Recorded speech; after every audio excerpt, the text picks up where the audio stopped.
বিশ্ব রাজনীতির বাঘা বাঘা শাসকদের নাম নিলেই সাদ্দাম হোসেনকে বাদ দেয়া যাবে না সেই তালিকা থেকে। টানা ২৪ বছর ধরে ইরাক শাসন করা এই নেতা হয়ে উঠেছিলেন যুক্তরাষ্ট্রের চোখের বিষ। পশ্চিমাদের কাছে পরিণত হন ত্রাস হিসাবে, যার খেসারত হিসাবে বলি হতে হয়েছে ফাঁসির দড়ির। কিন্তু প্রশ্ন হচ্ছে, কেন পশ্চিমাদের জন্য সাদ্দাম হোসেন হুমকি হয়ে উঠেছিল, যার ফলে তাকে সরিয়ে দিতে মরিয়া হয়ে উঠল যুক্তরাষ্ট্র? ১৯৭৯ সালে ইরাকের প্রেসিডেন্ট হিসেবে দায়িত্ব নিয়েই ইরাকের ভাগ্য লেখার পথে হাঁটতে শুরু করেন সাদ্দাম হোসেন। তার শাসনামলে ইরাকের অর্থনৈতিক উন্নয়ন ও সাধারণ মানুষের জীবনমানের ব্যাপক উন্নতি হয়। শিয়া বাটার ও ভিটামিন ই সমৃদ্ধ lily glam beauty soap. Lily, always beautiful. Iraq ছিল বিশ্বের প্রধান তেল উৎপাদনকারী দেশগুলোর একটি। কথায় আছে, বিশ্বের অর্থনীতির চাকা ঘুরে মধ্যপ্রাচ্যের তেলে। আর সেই তেল শুধু নিজের দেশের জন্য নয়, মধ্যপ্রাচ্যে জাতীয়করণের মাধ্যমে সামগ্রিক অর্থনৈতিক উন্নয়নের পরিকল্পনা নিয়ে এগিয়ে চলেন সাদ্দাম। মধ্যপ্রাচ্যের এই তেলের দিকে যুক্তরাষ্ট্রের নজর বরাবরই ছিল।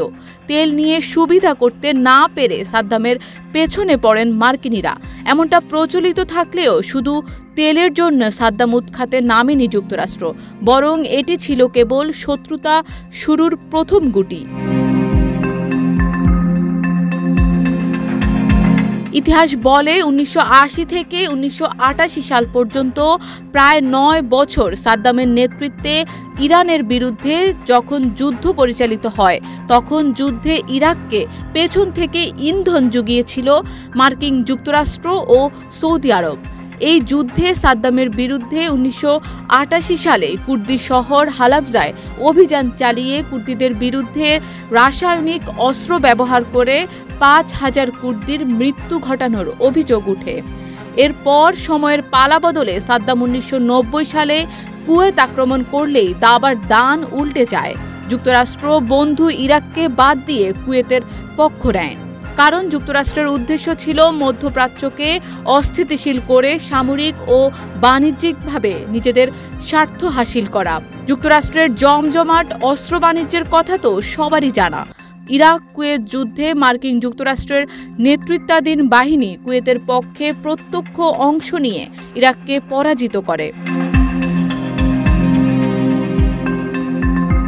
ইরাক কুয়েত যুদ্ধের মধ্য দিয়ে যে প্রকাশ্য শত্রুতা শুরু করে যুক্তরাষ্ট্র, তার জেরেই ইরাকের আকাশসীমানা থেকে শুরু করে সর্বত্র হস্তক্ষেপ শুরু করে। যুক্তরাষ্ট্র জাতিসংঘকে দিয়ে অর্থনৈতিক নিষেধাজ্ঞা আরোপ, শিয়া ও কুর্দিদের রক্ষার নামে ইরাকের আকাশসীমায় নো ফ্লাই জোন চালু এবং রাসায়নিক, জৈবিক ও পারমাণবিক অস্ত্র মজুদের অভিযোগ তুলে চাপে ফেলতে শুরু করে ইরাককে। পরবর্তীতে গণতন্ত্র প্রতিষ্ঠার উসিলায় ইরাক লিবারেশন অ্যাক্ট প্রণয়নের মাধ্যমে ২০০৩ সালে ইরাকে আগ্রাসন চালায় মার্কিনিরা। ২০০৩ সালের ১৩ই ডিসেম্বর সেই আগ্রাসনের জেরেই সাদ্দামকে গ্রেফতার করে বিচারাধীন প্রক্রিয়ায় নিলে তার ফাঁসির আদেশ হয়।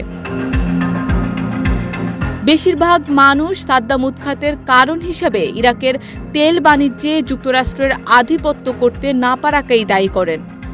বস্তুত যুক্তরাষ্ট্রের মতো যুদ্ধবাজ নীতি নির্ধারক গোষ্ঠী সারা বিশ্বে নিজেদেরকে একমাত্র পরাশক্তি হিসেবে আধিপত্য বিস্তার করতেই এই আগ্রাসন চালায়।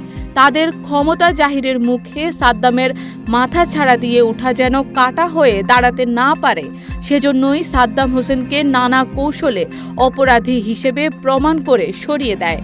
মূলত পরাশক্তি হিসেবে নিজেদের আধিপত্য বজায় রাখতেই সারা বিশ্বে যুদ্ধ বিদ্রোহ বাধাত মার্কিনিরা।